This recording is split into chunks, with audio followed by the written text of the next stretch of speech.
வணக்கம். இப்போ நம்ம ரசகுல்லா பண்ணுவோம். பாலை வச்சு அதுக்கு நான் 1 லிட்டர் பால் எடுத்துட்டுருக்கேன்.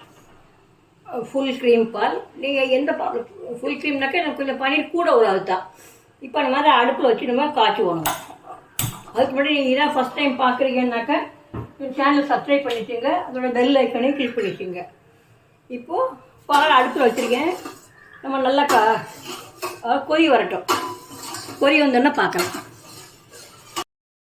இப்போது பால் நல்லா பொங்கி வருது. இப்போ நம்ம அடுப்பை அணைச்சிடலாம். அடுப்பை அணைச்சிட்டு தான் நம்ம லெமன் ஜூஸ் ஊற்றணும், எலுமிச்சை சாறு ஊற்றணும். நான் ஏற்கனவே மொத்தமாக புழிஞ்சு ஃப்ரிட்ஜில் வச்சுருப்பேன், அதை எடுத்து அதை ஊற்றுறேன் நான். நம்ம அளவு எவ்வளோனாக்கா நம்ம நல்லா எல்லாமே நல்லா திரிஞ்சு வரணும், தண்ணி தனியாக வரணும். நம்ம வேண்டாம் இன்னும் கொஞ்சம் கூட ஊற்றிக்கலாம். நம்ம எல்லாமே தண்ணி தனியாக அந்த பன்னீர் தனியாக இருக்கணும். அடுப்பு எரிஞ்சுட்டு இருக்கிறப்பே விடக்கூடாது, அடுப்பை அணைச்சிட்டு தான் ஊற்றணும். இன்னொரு ஒரு அரை மூடி ஊற்றுறேன். அது முன்னாடி ஏற்கனவே நான் மொத்தமாக புழிஞ்சு ஃப்ரீசரில் வச்சுருவேன் நான், ஏன்னா பழமாக வச்சா கெட்டு போயிடுதுன்னு.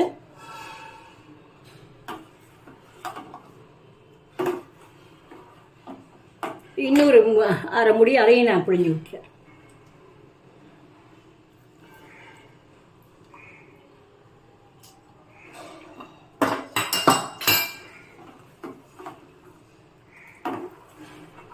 இப்போ நல்ல தண்ணி இதுமாக திறஞ்சி வந்துருச்சு.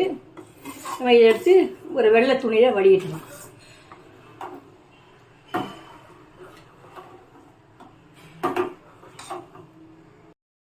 இப்போது இந்த மாதிரி அடியில் ஒரு பாத்திரத்தை வச்சு அதுக்கு மேலே வடிகட்டி நல்லா வெள்ளை துணி அதில் தண்ணியை நினச்சி போட்டுருக்கேன்.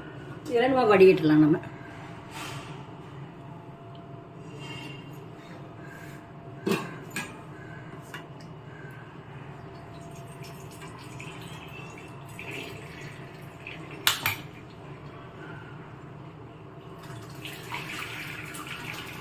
இந்த கீழே வடிக்கிற தண்ணை அதில் எல்லா சத்துக்கள் இருக்குது. அது வே வாட்டர்னு சொல்லுவோம்.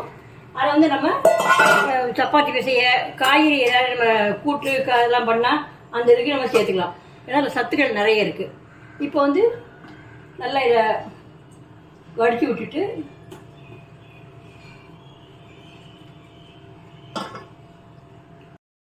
இப்போ நம்ம லெமன் புழிஞ்சிருக்கோம். அந்த லெமன் புளிப்பு சத்தெல்லாம் போகணும். அதெல்லாம் தண்ணி நிறைய விட்டு நம்ம நல்லா கரண்டி வச்சே நம்ம நல்லா அலசி விடுவோம்.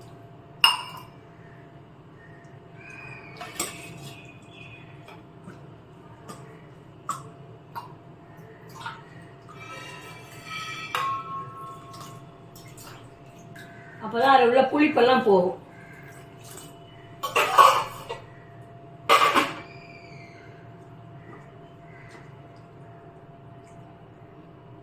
நல்லா அலசிட்டு இப்போ துணியை நல்ல புளிவோம். அது உள்ள ஈரப்புளிச்சத்தெல்லாம் போகும். இப்போ பச்சை தண்ணியெலாம் விட்டு இது பண்ணதுனால நல்லா சூடு இருக்காது. நல்லா நம்ம கையை வச்சே நம்ம அழுத்தி புளிக்கலாம். இப்போ நம்ம இந்த தண்ணி நம்ம ஒன்றும் பண்ண முடியாது. நம்ம இந்த தண்ணியை இப்போ என்னது இதை நம்ம சேர்த்துடலாம். முன்னாடி முதல்ல வடிக்கிற வே வாட்டரை மட்டும் நம்ம சப்பாத்தி பிசைய இல்லைன்னா காய்கறி வேக விட, ரசம் வைக்க, குழம்பு வைக்கன்னு நம்ம அதுக்கு பண்ணலாம். இப்போது இதை தனியாக வச்சிடலாம்.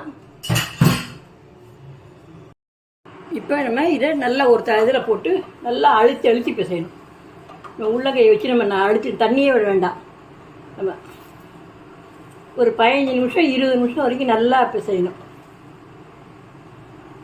இல்லைன்னா ஒரு பெரிய தட்டில் கூட போட்டுக்கலாம். இது கொஞ்சம் நமக்கு கஷ்டமாக இருந்ததுனாக்கா பெரிய தட்டில் போட்டு இந்த மாதிரி பெரிய தட்டில் போட்டு நல்லா நம்ம கையை அழுத்தி அழுத்தி நல்லா பிசையணும். நம்ம இந்த முள்ளங்கையை வச்சு அழுத்தினோம்னாக்கா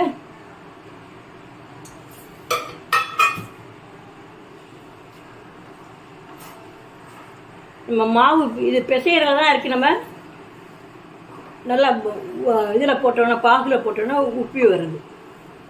நான் அதை பிசைஞ்சு எடுத்து கொண்டு வரேன் நான். இப்போது நான் இதை 15 நிமிஷம் பெஞ்சு நம்ம முதல்ல திரளாக இருந்தது. இப்போ நல்லா மாவு சப்பாத்திக்கு மாவு பிசைகிற மாதிரி நல்லா பேஞ்சு கொண்டு வச்சு இப்போ இதுலேருந்து சின்ன சின்ன உருண்டையாக எடுத்து நம்ம நல்லா உருட்டி வைக்கலாம்.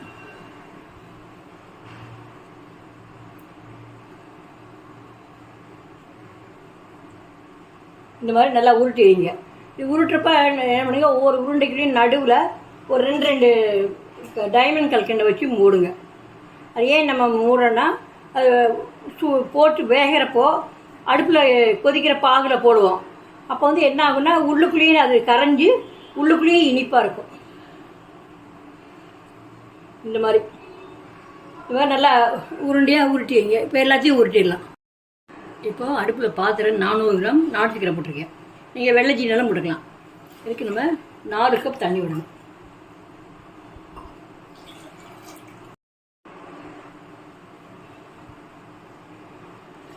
3 4.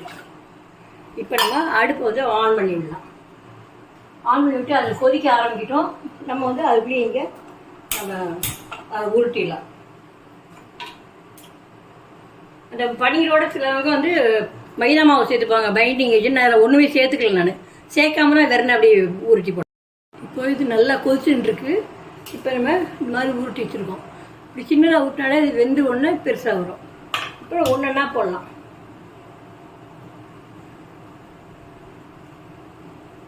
ஒரே நேரத்தில் எல்லாத்தையும் போடக்கூடாது, ஒன்றா போடுங்க. அதெல்லாம் ஹைலியே இருக்கட்டும்.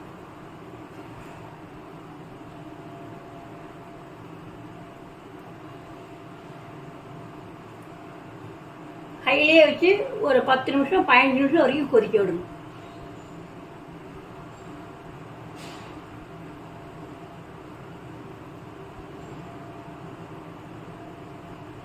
இப்போ நம்ம மேலே மூடி வச்சிடலாம். மூடி வச்சு கொதிக்கட்டும். இப்போது 5 நிமிஷம் ஆச்சு, திறந்து காமிக்கிறேன். நல்லா எவ்வளோ பெருசாக வந்திருக்கு பாருங்கள். சும்மா அப்படி இது பண்ணி விட்டாலே போதும், அதை திருப்ப வேணாம். இதனுடைய மேலாக இதை எடுத்து விட்டாலே அது திரும்பிக்கும். இன்னொரு 5 நிமிஷம் கொதிக்கட்டும், ஹைலியே இருக்கட்டும். அதுக்கப்புறமா நம்ம அடுப்பை அணைக்கலாம். இதில் கொஞ்சம் ஏலக்காய் தூள் போடுவோம். இதில் கொஞ்சமாக குங்குமம் உப்பு இருந்தால் போடலாம், இல்லைன்னா போடணுங்கிற அவசியம் கிடையாது.